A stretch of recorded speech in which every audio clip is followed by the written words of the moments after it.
Assalamualaikum warahmatullahi wabarakatuh. Perkenalkan, nama saya Muhammad Fikri Ilman Mawan. Saya dari Universitas Islam Negeri Kiai Haji Ahmad Siddiq Jember. Di sini saya akan menjelaskan mengenai konflik dan pendidikan Islam. Langsung saja kita masuk ke inti. Konflik adalah rekaman dari bahasa Inggris, yaitu perselisihan yang berarti pertengkaran atau perselisihan. Konflik itu sendiri berasal dari kata kerja Latin convenus yang artinya saling pukul. Secara sosiologis, konflik didefinisikan sebagai proses sosial antara dua orang atau lebih, atau yang juga bisa berkelompok.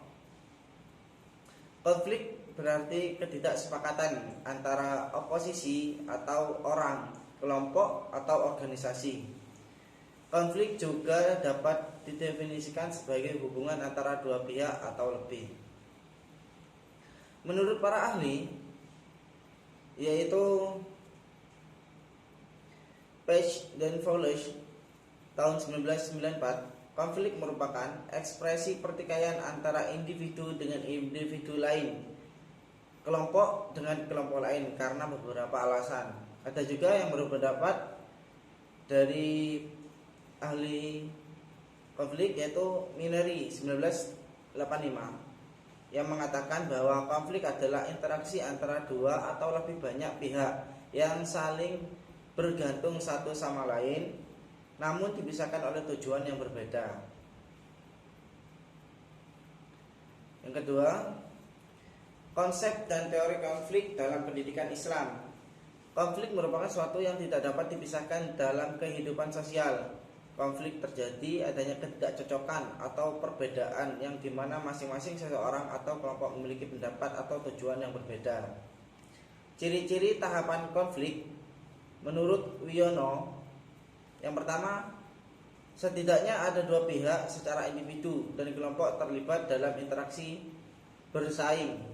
Yang kedua, paling tidak ada kontradiksi antara kedua belah pihak secara individual dan kelompok dalam pemenuhan ambigu tujuan atau keberadaan nilai atau norma yang tidak konsisten. Yang ketiga, interaksi yang sering fitur segejala perilaku direncanakan satu sama lain, yaitu negatif, meringankan, dan tekanan lawan, sehingga dapat mengizinkan memperoleh manfaat. Yang kedua, bentuk konflik. Secara garis besar, berbagai konflik dalam masyarakat dapat diklasifikasikan ke dalam beberapa bentuk konflik. Yang pertama, berdasarkan sifatnya. Berdasarkan sifatnya dapat dibedakan menjadi konflik destruktif dan konflik konstruktif. Yang pertama, konflik destruktif.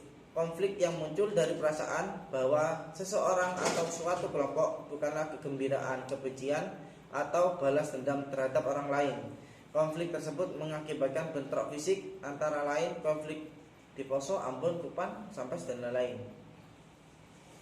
Yang kedua, konflik konstruktif, yaitu konflik fungsional, yaitu ketidaksepakatan antara kelompok ketika berhadapan dengan masalah yang menyebabkan konflik. Konflik ini mengarah pada konsensus dan perbaikan berbagai pendapat. Sebagai contoh, perbedaan pendapat dalam suatu organisasi. Yang kedua, konflik berdasarkan posisi pelaku yang berkonflik. Nah, yang berdasarkan posisi pelaku dapat dibedakan menjadi tiga. Yang pertama, konflik vertikal. Konflik vertikal antara komponen masyarakat hierarkis, yaitu konflik antara komponen masyarakat hierarkis. Misalnya konflik yang terjadi antara bawahan kantor dan atasannya. Yang kedua, konflik horizontal. Konflik yang terjadi antara individu atau kelompok yang memiliki posisi yang relatif sama. Seperti contoh, konflik antar organisasi massa. Yang ketiga, konflik diagonal. Konflik yang disebabkan oleh penipuan adalah alokasi sumber daya di seluruh organisasi yang menyebabkan inkonsistensi